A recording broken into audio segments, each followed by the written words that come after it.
We're going to talk about how to use the lunge whip. Hopefully, she won't think I'm talking to her. I talk a lot in lessons about using the whip.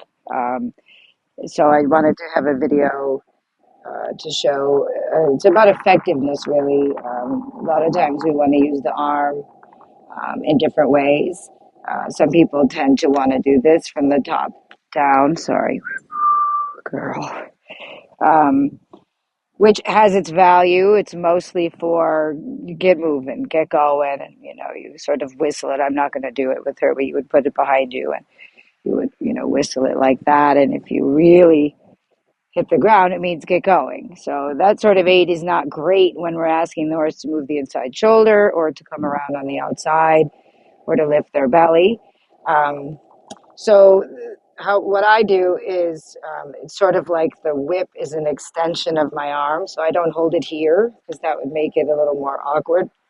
I hold it closer to the top of the grip. I put my finger out sometimes, but the main thing is that you want to operate from the wrist, so that the elbow is your base and your wrist is doing the work. And with the either the thumbnails up a little bit or the thumb up. And there's a couple different ways to use it. Um, when I want the horse to go forward or to come around me, say they're falling away, I use the stiff part of my whip parallel to the ground, and I toss my lash so it ends towards the horse. So, but it's this action of sending it towards that gasket, and then the ground up for the shoulder. So I use the stiff part of my whip, a diagonal line, and I toss that lash. So you can see the end. Hopefully you can see. The end would land at the horse's elbow. So it's ground up, and then under the belly is just straight up towards the belly. So basically, everything we do with the whip is going to keep the tip of the whip, below your waist, really. So that's for the hind to go, that's for the shoulder to pick up, that's for the belly.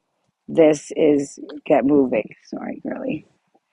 Um, so, and it's good those of you who have your videos, your lessons videoed, you can see when you try to use the whole arm, what ends up happening is the end of this lash right here, the long part, doesn't end at the body part. So the horse doesn't make that connection.